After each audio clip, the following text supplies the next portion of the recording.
cuyo título es ¿Se puede hacer análisis político en los medios? Vorágine informativa versus profundidad analítica, medios tradicionales y nuevos medios. Para ello hemos invitado a una serie de panelistas que van a estar coordinados por Paulino Rodríguez, que está retrasado pero está llegando, así que en cuanto arribe pasará a formar parte de la mesa. Así que Arturo nos presentará a los expositores. Gracias.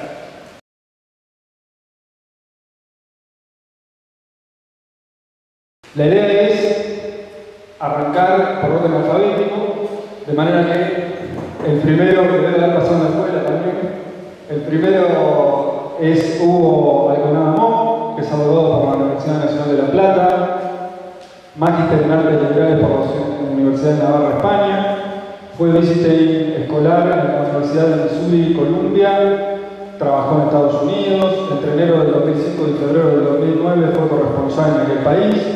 Sus artículos y reportajes fueron publicados en diarios y revistas de España, México, Estados Unidos, Brasil, Colombia, Perú, Uruguay, Puerto Rico, Venezuela y Chile. Ha dado conferencias para el Foro Económico Mundial en el Wilson Center del Departamento de Estado de Estados Unidos, la Feria del Libro de Buenos Aires y la Universidad Pontificia de Salamanca, entre otras casas de estudios.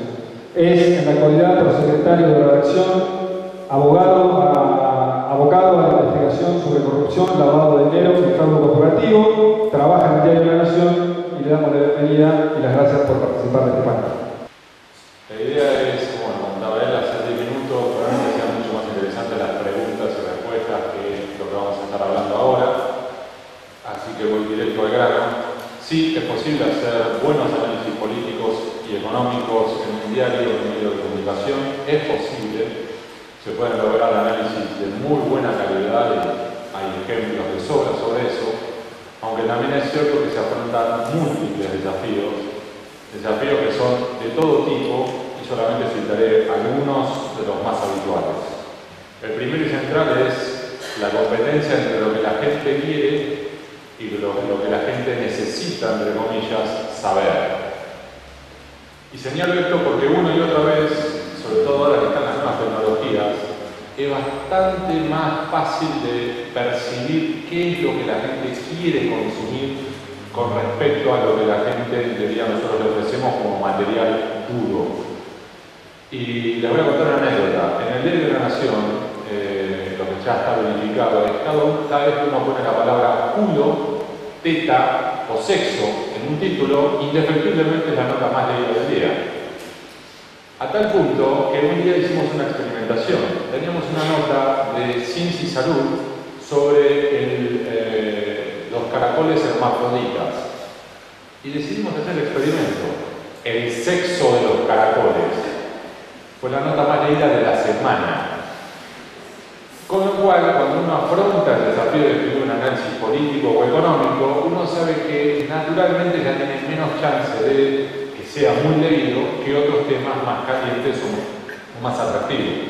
Ni les digo si hay una foto de Silvia Escudero, a partir de ahí ya olvidate, escribiste para nada. Ahora bien, las nuevas tecnologías ofrecen a su vez unas grandes ventajas y grandes riesgos. En mi caso, yo soy periodismo gráfico natural y en los últimos 2 años y pico me he puesto a experimentar un poco más con las nuevas tecnologías y la verdad que cada vez me están gustando más. Tengo un blog personal, más una cuenta de Facebook, más una cuenta de Twitter y los utilizo para promoción de información, difusión, información propia del diario o incluso de terceros, e incluso columnas de colegas de otros diarios que a mí me interesan difundir, promover, que me parecen interesantes.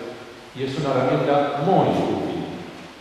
Entre las ventajas, claramente, está la democratización de la información, claramente. Y entendido esto, además, por varias vertientes. Primero, porque te permite ahondar y profundizar en sectores o nichos que los medios tradicionales de comunicación como el Diario de la Nación, que son, si se quiere, como el médico clínico, que sabe de todo un poco y te ofrece de todo un poco, pero no se profundiza en un eje, te permite jugar un poco más y ahondar un poco más. Un ejemplo claro de esto, por ejemplo, ProPublica, no sé si lo han visto, es un portal de internet de los Estados Unidos que precisamente ante el declive de los medios de comunicación norteamericanos gráficos tradicionales y la pérdida de empleos, muchos colegas periodistas de investigación norteamericanos se unieron, consiguieron fondos y armaron un nicho en el cual investigan. Y las propias investigaciones después pueden ser utilizadas por cualquier medio tradicional siempre que les den el crédito. Esto a su vez se ha ido replicando en distintos países. Por ejemplo, en Chile, Mónica González tiene el CIPER. Y así como está ese, también hay otros nichos interesantes, por ejemplo, para también tener una visión más panorámica, como por ejemplo hay un portal acá en Argentina muy piola para mí, pero cuando hay tanta información me prefiero meterme primero en ellos y después revisar uno a uno los diarios. Se llama Diarios sobre Diarios, en el cual te permite un primer pantallazo con una primera aproximación tanto cuantitativa como cualitativa de la información disponible en el día y en la semana, y tiene además una sección especial. Es un portal interesante para ver. Y algo similar ocurre, por ejemplo, con chequeado.com, que es un portal que, así como verifica frases y comentarios y afirmaciones de políticos, también lo hacen con periodistas. Entonces, por ejemplo, hace unos días estuvieron verificando algunos datos de tanto la presidenta de la Nación, que daban algunos que eran verdaderos y otros falsos, Gustavo Ferrari, el diputado de la oposición, que también daba que era verdadero, pero e incluso uno en la afirmación de Carlos Pañi que dio rotundo falso. Y la verdad que es muy bueno que existan ese tipo de portales y ayudan a difundir información valiosa. Así como está eso, está también la idea del flujo de información que lo acelera, muchas veces con esta idea del efecto viral y con los hashtags que se usan por ejemplo en Twitter, y eso también fomenta informaciones o noticias que para los medios tradicionales o no los cubrimos porque no nos parecen relevantes o porque nos dormimos, y del otro lado te empiezan a descartar con que algo está pasando, una y otra vez. Y así como está eso, también está el crowdsourcing, lo que llaman los norteamericanos, que es otro aspecto que se ofrece la información al público, sobre todo porque es un público de información muy grande, para que el propio público lector aporte información. Hay dos ejemplos claros, uno es el del Daily Telegraph del Reino Unido y el otro es el del New York Times. En el caso del Daily Telegraph consiguieron los datos de gastos de representación que pasaba el Parlamento británico como precisamente eso, los legisladores como gasto de representación. Lo pusieron a disposición del público, lo que terminaron demandando que era el público decía, no, esto que figura acá, este tipo es el jardinero de este otro. Había otro que decía, eso que figura como gasto no sé cuándo, eso es una cena que es con la amante del tipo. Y empezaron a aportar información hasta que encontraron los enanos de los jardines, los enanos de yeso, los patos, de todo. Y eso lo hizo el público, que le aportaba información al propio medio de comunicación y lo ofrecía de manera abierta, es decir, que los lectores se leían los propios lectores. Algo similar hizo el New York Times con Timothy Geithner, cuando era presidente de la Reserva Federal de los Estados de la Reserva Federal de Nueva York, antes de irse al Departamento del Tesoro, y lo que terminaron haciendo fue ofrecer todo ese cúmulo de información, esa agenda completa, que eran como, no sé si 5.000 páginas, y los propios lectores aportaban. Y el último eje interesante para mí de las nuevas tecnologías es lo que yo denomino el proceso wiki. Así como está el proceso de Wikipedia, en el cual los propios consumidores van sumando información hasta hacer un saber enciclopédico. Hay ocasiones en las cuales nosotros nos topamos con Calle. Un ejemplo, hace muy poco nos ocurrió con la investigación sobre Ricardo Jaime y no lográbamos entender un nombre, no le lográbamos enganchar la vuelta. Decidimos publicar el nombre de la manera correcta, es decir, esta persona figura en esta sociedad, punto, no le imputamos absolutamente nada, lo dejamos salir. Y funcionó. Esa misma tarde, o sea, se publicó, horas después de publicado, llama al lector al estilo natural y general de los lectores, que más o menos como, sos pelotudo, te haces, no sabés que ese tipo es, y era el preceptor de los chicos de Manuel Vázquez, el desaferro de Ricardo Jaime, en el colegio de los chicos. Eso nos permitió destrabar y avanzar a la siguiente fase para enganchar después un inmueble que estaba a nombre de una vulgar cuidadora de perros. Ahora bien, estas son algunas de las ventajas, no son todas, pero también hay riesgos. Y el primero es el riesgo, sobre todo con las nuevas tecnologías, del informe Roswell, que es en Internet florecen las teorías conspirativas como hongos. Y entonces, así como están todavía considerando que está Roswell en el área 51 de los Estados Unidos, allá por el desierto, también tenés tenés la idea, por ejemplo, de en el vuelo de Antolini había un 9º pasajero. De ese vuelo, yo hablé de los 8 pasajeros y los 2 pilotos, hablé de esas 10 personas con 5, todos los negados.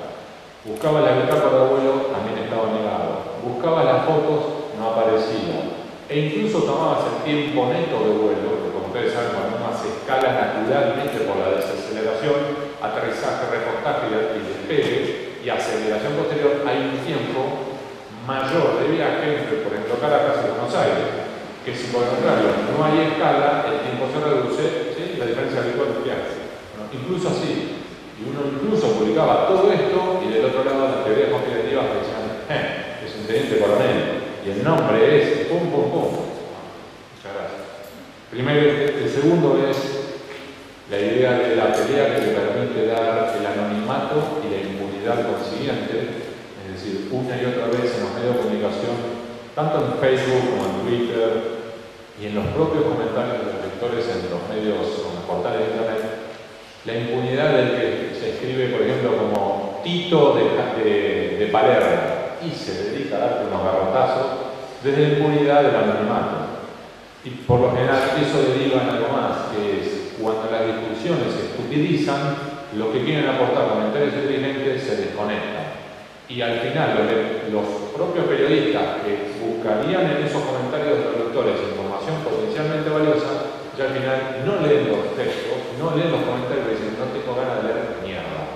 Entonces se desconectan. Entonces, en vez de ser un foro de interacción y multiplicación de la información, genera primero una desconexión y segundo, un antro de comentarios que son insultos o incluso una y otra vez, cada vez que se habla por ejemplo, sobre temas de Israel o sobre los personajes públicos que son judíos, indefectiblemente que se hablan los comentarios de lectores porque indefectiblemente desbarrancan. Entonces, en definitiva, es algo que resulta contraproducente. Y por último, la idea que también a veces genera Internet, esto mismo de los nichos que a veces son positivos, también generan un problema que es la ultra especificación de la información y también en los lectores. En definitiva, al final solo buscan la información que de antemano les interesaba y descartan todo lo demás. Una y otra vez, como les ocurrió a ustedes cuando uno revisa un diario o una revista, uno va con ciertos temas de interés y cuando uno va guiando el diario o la revista, se encuentra naturalmente al final leyendo otros temas que de otro modo jamás hubiera leído y que resultan muy interesantes y que terminan enriqueciendo a usted. Terminan leyendo columnistas que nunca habías leído y que también resultan valiosos. Y por ahí uno quería leer algo sobre a qué hora juega Estudiantes de La Plata y termina leyendo sobre Cosmin Nubolak en Egipto. Y es muy bueno. Y les doy otro ejemplo sobre los riesgos de este tipo. Hubo una vez en la cual escribí 2 notas espejo sobre la utilización de la publicidad oficial por los gobiernos de Scioli y de Macri. Y cuando digo espejo, fueron espejos en serio. Misma cantidad de líneas, el mismo párrafo de arranque lo hice a propósito, lo copié, el que había escrito para Scioli, lo pegué en el de Macri y cambié los nombres y apellidos y cambié las cifras. O sea que el arranque era idéntico, el cierre era idéntico, la cantidad de líneas era idéntica y si uno lo leía en papel, uno veía que eran crónicas, o sea, crónicas espejo, incluso con el mismo tipo de foto. ¿Saben lo que pasó? Lo pueden ver en internet. Los que lo leían por internet y leían el de Macri, estando sin insultos que decían, hijo de puta alconada, vos siempre escribís sobre Scioli, ¿por qué no escribís sobre Macri?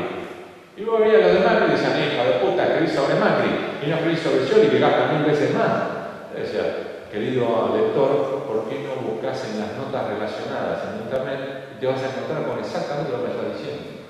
Eso es un ejemplo, y el otro desafío es algo parecido, que vos habrás vivido, que cuando los lectores te leen hasta el tercer párrafo y te empiezan a putear. Todavía no tenés en la nota y ya te putean.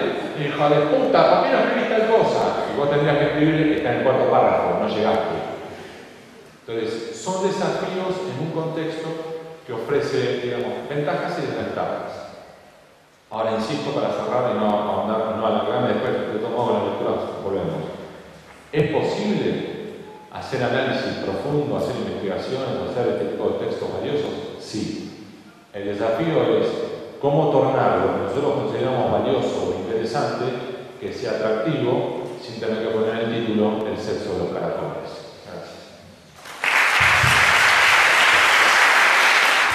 perdón por la demora a todos. Quiero presentar a Luis Bruste. Luis es avesado, conocedor de los menesteres del análisis. Empezaste muy joven, Luis, por lo que veo, un vasto currículum.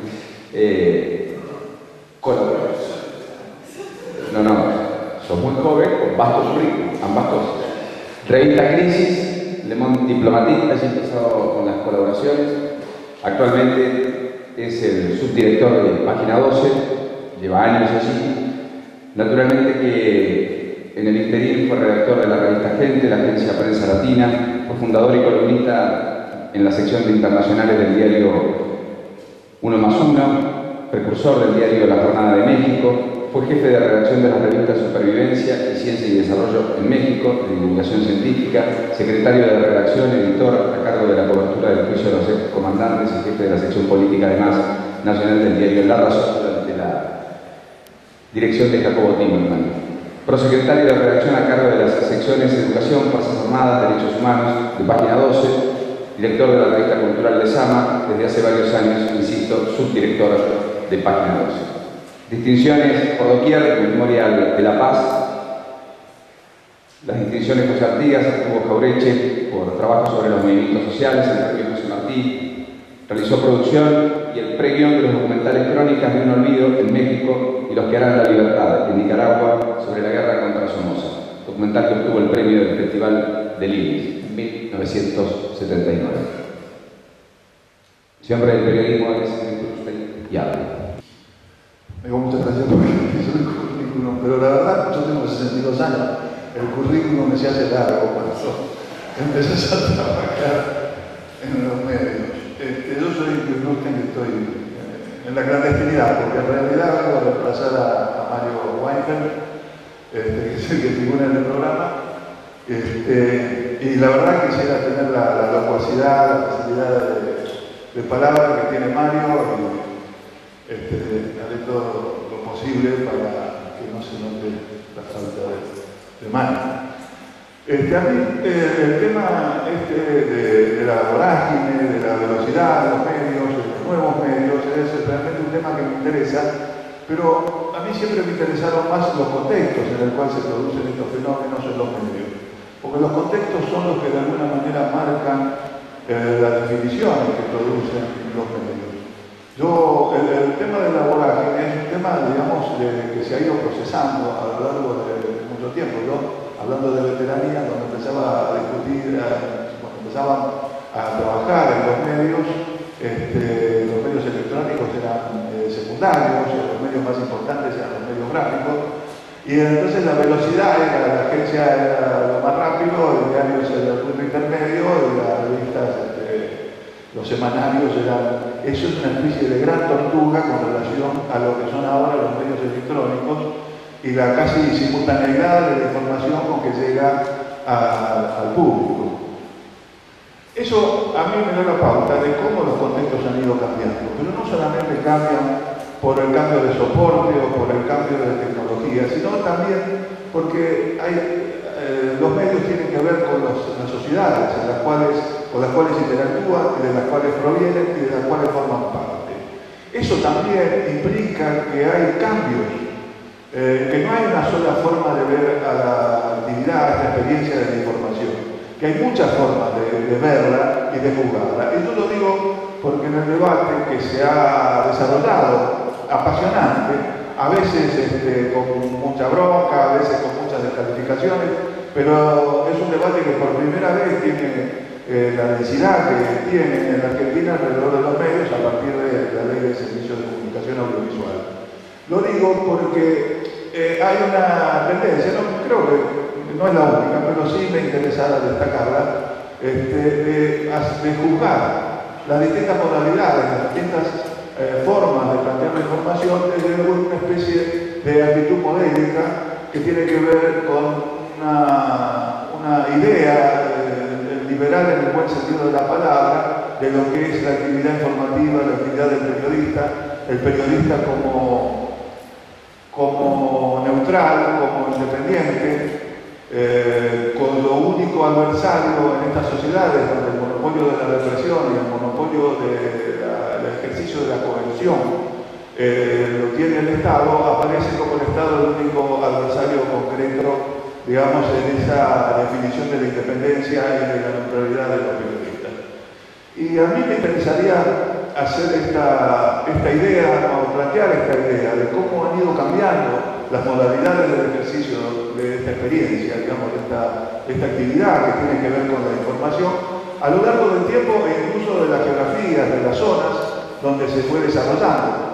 Digamos, no por una cuestión autorreferencial, sino porque creo que ahí está la matriz de esa propuesta modélica, si se quiere.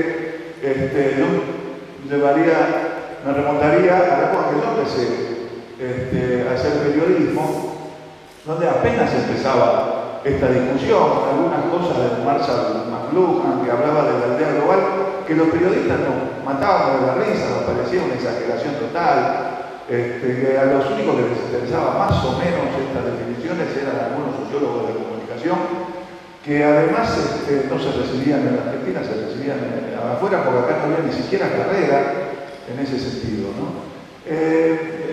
Esa propuesta modélica tiene origen en una sociedad absolutamente compartimentada, como era la sociedad norteamericana de la Guerra Fría. Ustedes no van a leer en la prensa norteamericana una sola mirada neutral, ni una sola visión equidistante cuando se refieren al comunismo, cuando se refieren al socialismo.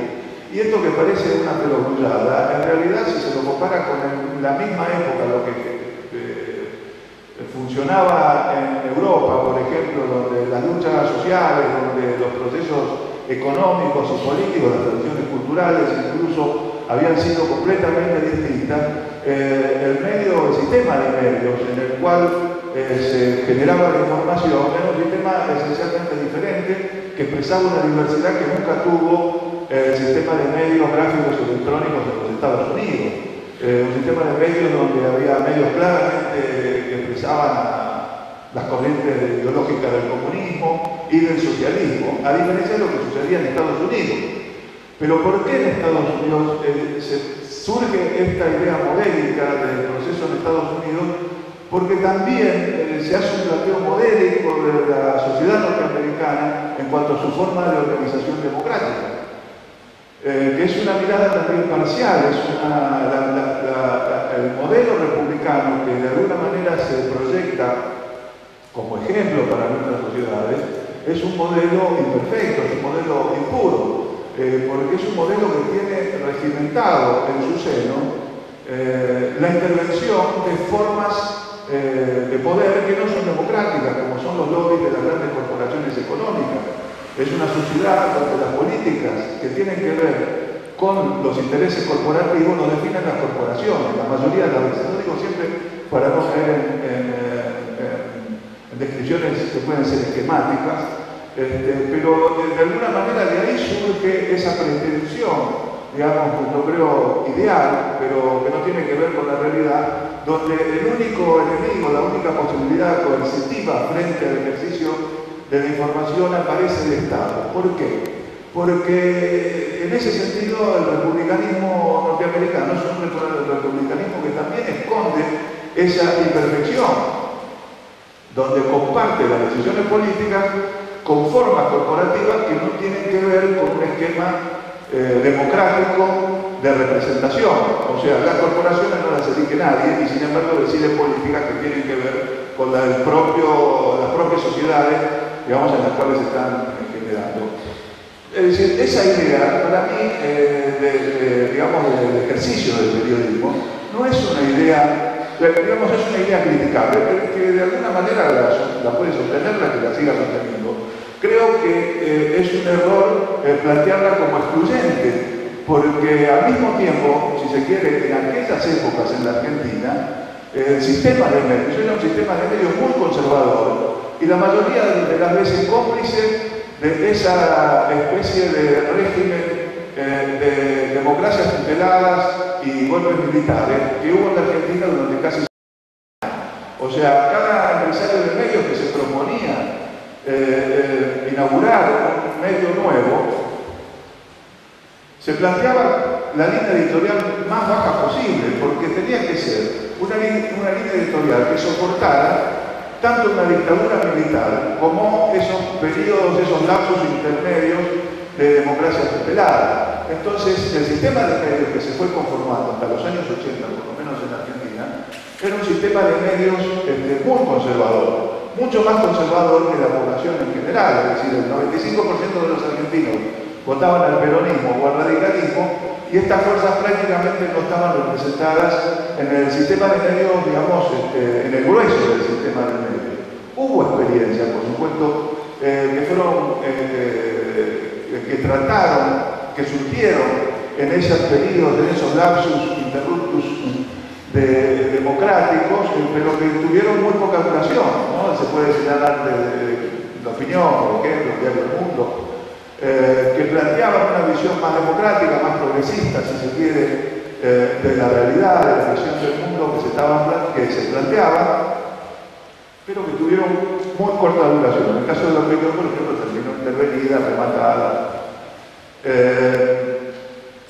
En esa época los periodistas no tenían el protagonismo que tienen ahora, y la mayoría de los mejores periodistas de aquella época, yo me acuerdo, por ejemplo, uno que era el gran periodista de la información internacional, que era el Moro D'Amomio, o periodistas tenían su trabajo en el sistema de medios comercial, digamos, y después se sacaban el gusto en un sistema de medios alternativos, digamos, donde los medios alternativos tenían mucho peso, como por ejemplo el diario La Secretaria de los Argentinos, donde trabajaban periodistas de primera línea, empezando por Rodolfo Bosch, que era el que lo dirigía. El Moro D'Amomio también trabajaba haciendo la información internacional en esa publicación. Había otra publicación, digamos, eso no me acuerdo, pero por ejemplo, que acaba de morirse Chiquita Costela y su esposo Pablo Giussani, que en ese momento que eran grandes periodistas. A Chiquita Costela yo empecé trabajando gracias a ella en la editorial Atlántida, porque era secretaria de redacción de la revista Atlántida, y le fui a pedir trabajo a ella. Chiquita Costela trabajaba en los medios comerciales y al mismo tiempo, junto con Giussani, sacaban una revista que se llamaba Che Compañero. Ese modelo tampoco se puede aplicar hoy, digamos, no es el modelo, porque eso sería plantear el espacio, el escenario de la información como un escenario estático. El escenario de la información no tiene nada de estático, los modelos informativos no tienen nada de estático. Lo que puede ser transgresor en los 80 pasa a ser conservador en los 90 y pasa a ser a lo mejor renovador otra vez en el 2000. El gran periodista de los 70 pierde vigencia en los 80, cuando se produce un cambio de paradigmas fenomenal en el escenario de los medios, fundamentalmente porque también empieza un fenómeno a nivel del mundo que es la globalización. La globalización, que es un fenómeno que se asienta, que se sustenta en gran medida en nuevas herramientas de la comunicación, que genera nuevos fenómenos de la comunicación, que genera a su vez nuevos anticuerpos para la comunicación. ¿Por qué? ¿Por qué digo anticuerpos? Porque creo que si llegamos a la conclusión de que de alguna manera el sistema de medios, el lugar tiene que ver con la sociedad en la cual se está desarrollando, surge de allí, pertenece allí, el sistema de medios lo que no cambia, lo que permanece imputable en esa estructura, es que de alguna manera se convierte en reproductor y en amplificador de los valores que han podido predominar en la organización política, social y económica de esas sociedades. Esos valores culturales predominantes que consiguen predominar, que consiguen instalarse, que se hacen, digamos, carne de las sociedades, del relacionamiento entre las personas, es lo que podríamos definir como sentido común. El sistema de medios surfea sobre el sentido común. Cuando se habla de la representación clasista, si se quiere, o demás, de los intereses, que representan los intereses de medios, a veces se transmite la idea de un editor como que tendría que ser una especie de genio sociológico que discierne entre qué le interesa o qué no le interesa a la burguesía. Y en realidad, el editor, esencialmente lo que es un tipo que tiene una gran oreja para ese que se llama el sentido común. Eso que se llama el sentido común, que reproduce la forma en que nuestra sociedad se organiza, reproduce sus desigualdades, reproduce sus injusticias, las reproduce no describiéndolas, sino naturalizándolas y asumiéndolas. Es decir, en ese sistema, al mismo tiempo, hay un debate permanente. Es un debate que a veces, que es un debate desigual, que es muy desigual, porque en el plano de la cultura, digamos, es un sistema de relacionamiento. Yo, si quiero plantear una mirada distinta a la del sistema de medios, de alguna manera no puedo despreciar el código de comunicación. Es decir, si se le puede criticar a ese sistema de medios que reproduce y que de alguna manera, cuando hablamos de profundidad, una de las cosas que limita la profundidad es que se naturaliza tanto ese sistema de valores que se hacen guiños de complicidad, se llena de implícito y entonces el discurso se simplifica y se llega a simplificaciones grotescas del otro, del que piensa diferente. En el caso del que piensa diferente, del que está tratando de plantear una alternativa a esa mirada, el problema muchas veces es que no entiende que una cosa es la comunicación y otra cosa es la información. No basta solamente con decir lo que se piensa. Hay un sistema, hay un código que es el que se utiliza para la transmisión de la información, que es el que es como que si yo vivo en Alemania y quiero que me entiendan, tengo que hablar en alemán. No puedo hablar en latín o no puedo hablar en inglés porque no me van a entender. Entonces yo para generar, para transmitir una idea diferente, esa es la paradoja, ¿no?, del sistema ese de medio. Si lo quiero discutir, si lo quiero cuestionar, de alguna manera no puedo ignorar los códigos de comunicación que son producto de ese sistema también, ¿no? Entonces, es todavía, si en el caso de buscar profundidad, en el marco de ese sistema, es muy difícil porque lo que importa es evitar esa complicidad con eso que se llama el sentido común, que parcializa, quita objetividad, quita apertura y lleva a simplificaciones grotescas del otro. Desde el otro lado, lo que hay que entender que la tarea es todavía doblemente difícil,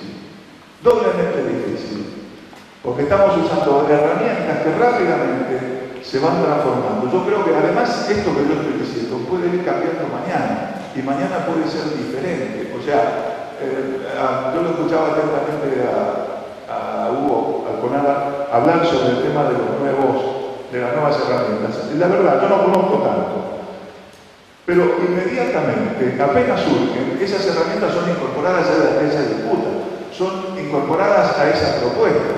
Nosotros, por ejemplo, aparecen los portales que además no se sabe a dónde van a terminar, cuál va a ser el destino final, el estadio final. Aparecen los portales de los medios y nadie sabe cómo convertir esos portales en un rendimiento económico. Entonces, de repente aparecen esos portales y se convierten en una carga económica para los medios que las instalaron. Pero una vez que aparecieron son imposibles de dar marcha atrás. Además, se obligó a que todos los medios hicieran lo mismo. Pasó a ser una nueva herramienta que se busca para ser informado. Y lo mismo con el tema de Internet. Pero rápidamente todas esas herramientas pasan a formar parte de esas visiones, de ese escenario, de ese flujo permanente, de ese cambio permanente en el escenario, en la experiencia de la información. Porque inmediatamente, por ejemplo, cuando fue la 125, empezaron a correr cadenas de mail, empezaron a correr, y de repente algún tipo que yo le daría una medalla, porque realmente es un tipo que eso es lo que creo que hace falta muchas veces a los que estamos insertos en este medio, que es darse cuenta por dónde vienen los fenómenos y tratar de tratarlos inmediatamente. Bueno, es un tipo que se dio cuenta y dijo, ¿cómo? Si estamos hablando todo el tiempo de que esto es una herramienta de información tan importante, hagamos una agencia, contratamos 20 pasantes y que inunden la red de información podrida. Y entonces tenemos a Internet llena de información con intención política muy clara. Y no es una visión conspirativa. Hubo una agencia, digamos, con nombre y apellido, que se llamaba la S, que se dedicó a hacer ese trabajo. Digamos, hizo cuánto la efectividad, la penetración de esa nueva modalidad, cuánto duró. Y duró el tiempo que se tardó en describirla. No hay tampoco una sola propuesta, ni una sola propuesta en el campo de los medios alternativos, ni una sola propuesta en el cambio del sistema de medios. Las propuestas para la información son múltiples, desde la información de los partidos, la información partidaria, hasta la información comercial. Yo creo que el único límite que nos planteamos los periodistas, metidos en todo este berenjenal, del cual muchas veces no somos conscientes, del cual muchas veces nos saltamos y realmente renegamos, es sentir una sola cosa, que tenemos el privilegio y este placer doloroso, si se quiere, de trabajar con la posibilidad de decir algunas cosas. Es un privilegio, pero al mismo tiempo es una responsabilidad. Y no sé si es solamente una responsabilidad ética, que también la tenemos, y es muy grande, pero que tiene que ver con una responsabilidad que tiene que ver con una necesidad de nuestras sociedades, de la cual se habla poco. Desde algún sector se prefiere hablar de la libertad de prensa y de la libertad de expresión. Yo no soy tan autorreferencial. Yo prefiero hablar del derecho de las sociedades y los pueblos a ser informados. Entonces nosotros nos metemos en este berenjenal, donde creo que no somos neutrales, no somos equidistantes, no somos independientes en ese sentido, tomamos partido, pero no podemos hacer política como la que hace un partido, como la que hace en este plan. Porque hay algo que se nos requiere a nosotros como periodistas, que es que respetemos la información. La información desde el lugar que la hacemos y desde quiénes somos. Si yo soy fulano de tal, a mí me gusta que sepan quién soy. Además me gusta que sepan qué es lo que pienso. Y además les digo qué es lo que pienso. Porque creo que es una responsabilidad mía decirle al que me lee, o darle al que me lee, los códigos para que pueda traducir o identificar los contenidos que yo le transmito. Bueno, yo más o menos era esto. Por ahí tiene poco que ver, rosa tangencialmente con lo que era el tema de la charla, pero me interesaba plantear esto porque creo que es el tema más polémico, es el tema que atraviesa todo el tiempo este debate que se da en el plano de la información, en el plano de la comunicación, sobre todo a partir de que este debate tomó una dimensión, que este debate que siempre lo tuvo, es un debate que siempre tuvimos muchos periodistas, que siempre, a mí me molesta también la idea de que se quiere proyectar de que el periodista es una especie de Superman, es una profesión liberal. Cuando los periodistas tenemos que trabajar en empresas, cuando los periodistas no somos como un profesor, como un médico que abre un consultorio y se dedica a atender por su cuenta. Estamos siempre tironeados, estamos siempre buscando las brechas, buscando los espacios que nos permitan más o menos realizar nuestra profesión con cierta coherencia, con cierto respeto por lo que nosotros pensamos y por lo que nosotros creemos que le da sentido no solamente a nuestra profesión, sino a nuestra vida a través del ejercicio de esta profesión.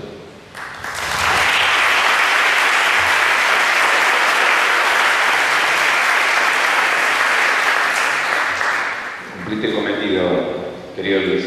Era parte del debate. Quédate tranquilo. Bueno, María O'Donnell, siempre es un gusto presentar a personas amigas con las que uno interactúa más permanentemente. Licenciada en Ciencias Políticas, Universidad de Buenos Aires. Además, egresada de la maestría en Relaciones Internacionales de Flaxo, multipremiada. Felicitaciones, María, que no te lo dije personalmente. Con el premio Edgar a la mejor conducción femenina en radio. Todo esto es lo que tiene que ver con los últimos 2 años. Al mismo tiempo, premio Martín Fierro a la mejor labor periodística en radio en el 2008 y 2009. Conduce La Vuelta. Todo esto por Radio Continental. Está con Magdalena cada mañana, Magdalena Ruiz.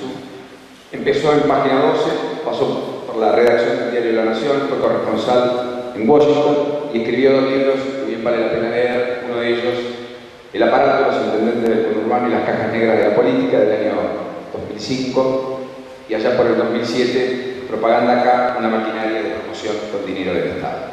María O'Donnell. Me encanta estar acá en la facultad, yo estoy envidiando estas instalaciones, voy a tirar un poco mi edad arriba de la mesa, pero yo hice toda la carrera de Ciencia Política ahí en Marcelo T. de Alvear, así que los veo muy mejorados acá. No me imaginé ni siquiera que hubiese aire acondicionado en esta sala, así que estoy pasando un poco de frío, lo cual me resulta desconcertante. No, bueno, he trabajado con Hugo en La Nación, con Luis en Página antes, ahora con Paulino, y venía pensando en realidad más en función de la carrera para hablarles un poco más focalizada, estaba en el tema de la opinión y el análisis en los medios, pensando un poco en la interacción entre lo que viene de la facultad y los medios, pero ya voy a ir ahí, no me quiero escapar de la discusión que arrancó acá, hago una referencia antes, y yo la verdad también celebro este momento de discusión hacia afuera. Había un montón de temas que durante muchísimos años los periodistas no discutíamos públicamente, estos debates no se podían dar en los medios. De hecho, en algún momento fundamos una revista que duró muy poco, se llamó TXT, pero una de las propuestas que nos hacíamos era, bueno, empecemos a hablar sobre los medios, este tema de que los medios se protegían entre sí, no se sacaban sus cosas, me parecía fundamentalmente además paradójico y hipócrita, ¿no? Pues si tú estás informando a todo el mundo menos de vos mismo, era una situación complicada. Una de las primeras cosas que hicimos en TXT fue pedirle al que ponía la plata, que era Hugo Sigman, un empresario farmacéutico importante, que se diera a conocer, que dijera cuáles eran sus empresas, y en el primer número él se presentó, yo que era subdirectora de la revista, lo entrevisté un par de veces tratando de sacarle la mayor cantidad de información posible de sus empresas. Le parecía rarísimo tener una empleada suya sentada enfrente preguntándole qué empresas tenía. Y bueno, la idea era que cuando hubiese algún tipo de conflicto de interés, que tuviese intereses en temas que abordaba la revista, por lo menos se lo íbamos a consignar en la revista. No, fue una experiencia rara, no necesaria por muchos motivos, pero digamos, pero un poco era la idea de caminar en esa dirección, de ir abriendo el debate. En la radio, la verdad que es distinto que trabajar en un medio gráfico, totalmente distinto que en la tele, porque eso se da con más naturalidad. Es un medio donde la interacción es mucho más directa con el oyente, te manda un mail, te llama. Es difícil, mucho más complicado poner esas barreras, y además uno va más rápido que con lo que significa estar trabajando en un diario o dentro de una estructura como es la televisión. Y entonces me parece que esta discusión para mí está fantástica, tiene que ver con un cambio de época también. En los 90 los periodistas eran como grandes popes que decían grandes verdades y tenían intereses siempre muy altruistas, y esa ya no es la realidad, digamos. Hoy estamos mucho más en el banquillo de acusados que en un pedestal, en el sentido de dónde me hablas, cuáles son sus intereses, quién te paga. Prefiero mucho más esta situación porque me parece que es mucho más cercana a la realidad y a lo que debe ser que la que teníamos antes con ese lugar del periodismo. No me preocupa para nada, al contrario, me parece fantástico. Y ahí entra mucho lo que decía Hugo también de las redes sociales. sociales, Facebook, digamos, la posibilidad de que te interpelen todo el tiempo, hasta cosas que son muy injustas, y decir, bueno, digo, no trabajo para Clarín, es como un año hay que decir cada 2 por 3, no tengo ningún empleo, no tendría, digo, como si eso fuese necesariamente una admisión de culpa de algo, no sé qué, pero digo, esta idea de vos trabajás para Clarín, no trabajo, pero ¿qué es lo que querés discutir, digamos? No necesariamente es fácil generar los debates porque a veces se va a atacar al punto sin discutir por ahí lo que se está diciendo, pero me parece que es el tono que no necesariamente ayuda, porque sería más fácil discutir sobre la honestidad o aquello que se dice y a veces se pierden los ataques personales que no creo que ayuden mucho a comprender qué es lo que estamos hablando. Pero me encanta que se discuta abiertamente la propiedad de los medios, los intereses de los medios, los conflictos en juego, y ya era hora también, y se ve también en la credibilidad de los medios que ha bajado, lo cual es sensato y me parece que habla de un público mucho mejor informado.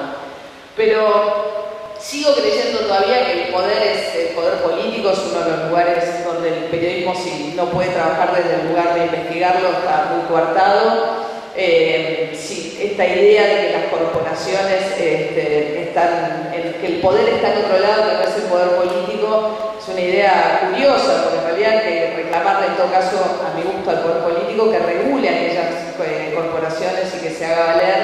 Y me parece que también hay, como justamente está muy mezclado con objetivos políticos este debate, de pronto se presenta Clarín como la única corporación que hay en la Argentina, lo cual no es necesariamente cierto.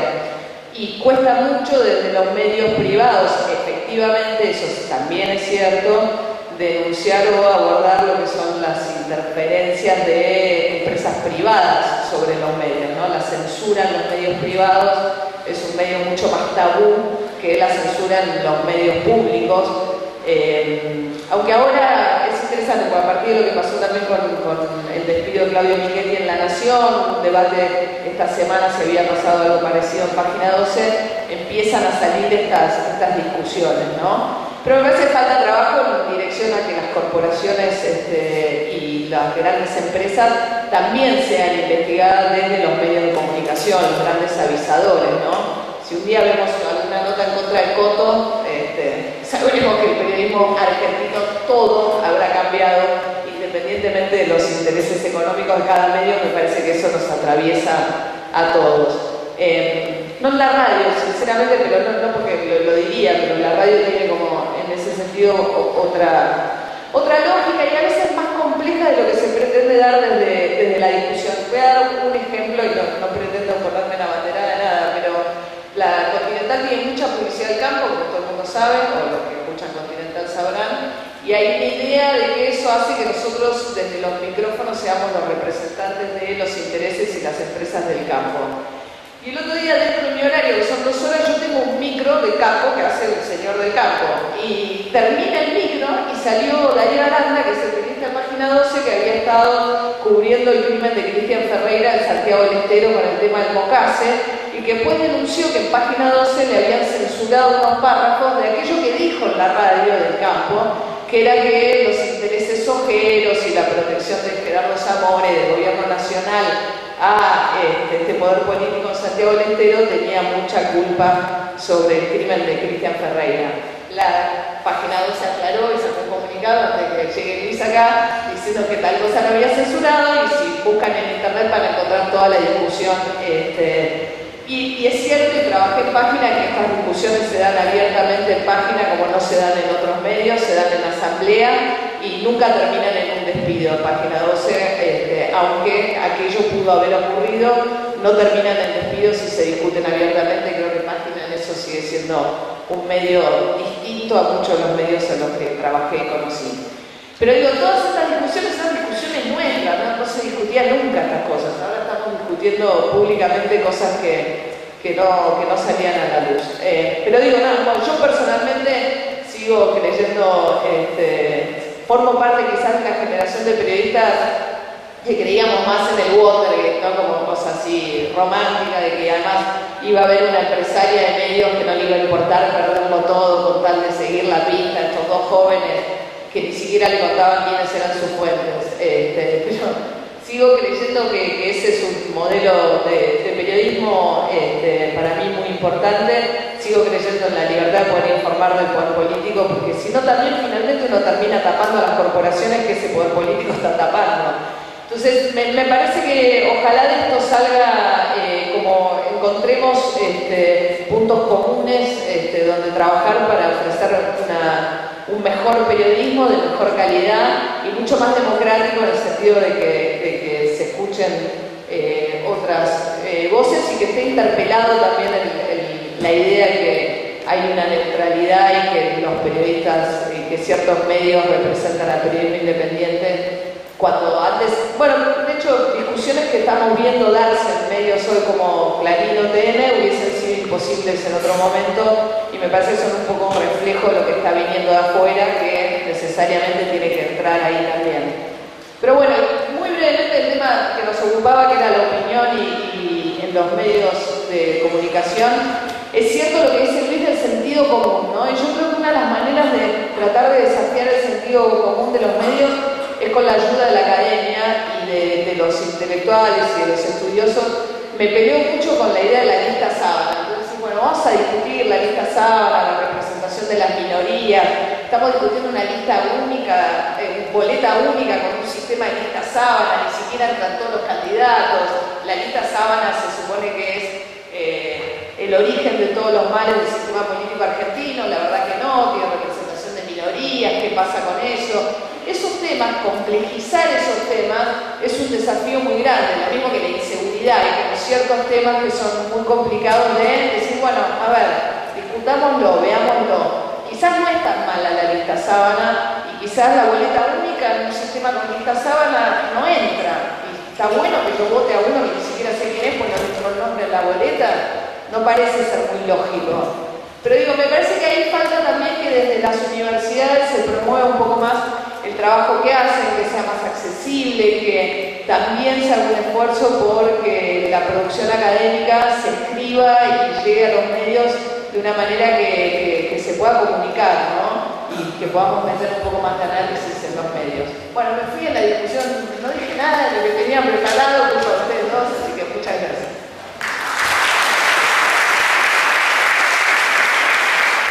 No hiciste nada distinto a un programa de radio, María. Llegás a las 4, decís voy a hacer esto y a las 6 estoy haciendo otra cosa. Bueno, quiero presentarles a Nicolás Terechuk. Creo decir bien el apellido. Bárbaro, Nico, gracias. Empezamos bien. Bueno, es el docente de los que estamos aquí. Es docente en una maestría en políticas públicas de Flaxo, licenciado en Ciencias Políticas de la Universidad de Buenos Aires, hizo una maestría en Sociología Económica en la Universidad de San Martín, cursó estudios de periodismo en TEA, escribe para la agencia Noticias Argentinas, que muchas veces nutre a muchos de nosotros que ejercemos el periodismo más, yo diría, espontáneo en términos de velocidad, ¿no? Porque llega el cable de agencia y dice, pasó esto, entonces nosotros tenemos que salir a repetir, tratar, chequear, etc. Como también aquellos que están en los portales y demás para no ser absolutamente injustos o los que trabajan naturalmente en la televisión. Y participa además en el programa Jungla Política en vivo que conduce Juan Pablo Barsky en Canal 26. Señor, todo suyo. Bueno, muchas gracias. Para mí, al igual que María, es un gusto estar acá en la facultad de la que, no en la sede, pero sí en la facultad de la que estudiamos. Para mí es además un gusto doble poder estar en una mesa donde, como viste, yo soy quizás el que tenga menor trayectoria, pero bueno, acá estoy reemplazando a alguna gente que no pudo venir, lo cual también es importante lograr. Yo quería hacer, para terminar la presentación, también me gustaría decir que yo soy uno de los editores del blog Arte Política. Arte Política es uno de los blogs de discusión política que ustedes pueden encontrar hoy día. Yo un blog de discusión política también personal, y que son algunos de los blogs que en general tienen una línea de abrir los debates políticos, pero que tiene una mirada en general positiva hacia lo que ocurre, hacia las políticas públicas que está llevando el gobierno nacional. En ese sentido, retomado lo de Luis, que decía, bueno, me gusta que sepan quién soy y dónde Voy a hacer hincapié sobre el tema del análisis político de los medios y preguntarme si, por un lado, decir que me parece que el análisis político en los medios de comunicación y en todo el lugar donde podamos hacer análisis político es mucho más necesario en este momento político, en estos momentos políticos del país. Más que nada por el hecho de que nos encontramos frente a fenómenos nuevos. Tuvimos un periodo de crecimiento económico continuado, como lo habíamos visto en la Argentina, que se dio, que podemos discutir por qué ocurrió. Tenemos, por ejemplo, fenómenos inéditos como tercer periodo de gobierno del mismo sector político, que va para 12 años, del 83 que no lo vimos. Entonces tenemos algunas cuestiones nuevas de las que dar cuenta y creo que el análisis político es mucho más necesario en ese sentido. Y lo que voy a plantear es que el análisis político, por supuesto, que no puede ser objetivo, me parece que aporta el tema de la firma, aporta el tema de yo hablo desde este lugar, yo quizá tengo esta trayectoria mayor o menor, puedo estar hablando le aporta al que está escuchando una voz que no es objetiva, pero creo que sí, el análisis político es mucho más fructífero, mucho más efectivo cuando tiende a una cierta moderación, una cierta autorregulación de ese análisis político. Digamos, yo estoy haciendo algunos planteos en contra de ciertos análisis políticos que a veces están bajo cierta emoción violenta, parece. No es mía la frase, pero hemos visto análisis políticos de este estilo en los últimos años, y no lo voy a cuestionar tanto ideológicamente o cuáles fueron los análisis, sino que me parece que son poco efectivos para explicar la realidad. Han sido poco efectivos no para explicar quizá algunos márgenes de la realidad política económica, sino en lo central. Hemos escuchado algunos análisis que no nos permiten dar cuenta, por ejemplo, de por qué Cristina Kirchner gana con el 54% del voto, algo central. Uno viene leyendo ciertos análisis y se encuentra con ese fenómeno y dice, ¿esto cómo pasó? Porque no lo puede reconstruir en función de lo que se viene analizando. Y ahí lo que me parece de María, me parece que algunas cuestiones que tienen que ver con lo académico, con recurrir a algunas cosas, puede ayudar a eso que yo llamo cierta moderación. Me parece que el análisis político tiene que necesariamente poder contextualizar, digamos, los hechos con algunos hechos del momento, también historizar, ¿no? Este hecho que estamos analizando, ¿ya ocurrió alguna vez? ¿Nunca pasó en la historia? ¿Se puede hacer un paralelo con otro momento de la historia? Me parece que eso ayuda. Hacer un esfuerzo por complejizar los análisis, digamos. Cristina Kirchner ganó solamente porque hubo un alto nivel de venta de plasmas en Argentina, ganó solamente porque enviudó, digamos. Creo que poder complejizar ese tipo de análisis ayuda a dar cuenta de lo que está pasando.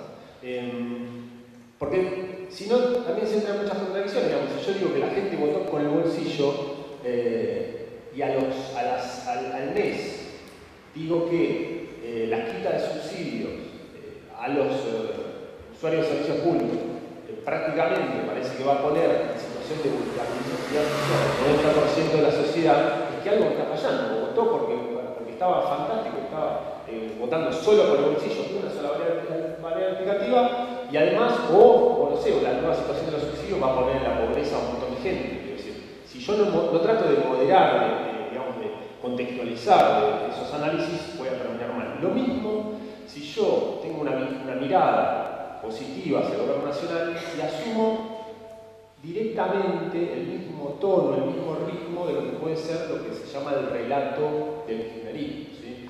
El kirchnerismo, y ahí retomo un poco lo que decía Alvin, porque el kirchnerismo, cualquier otra cosa política, pero el kirchnerismo logró tener un relato de sí mismo, que eso es algo muy importante para una fuerza política, para un montón de situaciones que tiene que enfrentar una fuerza política, de cómo ordenar decisiones, de cómo plantear discusiones, de cómo ponerse en el centro de la escena, etc.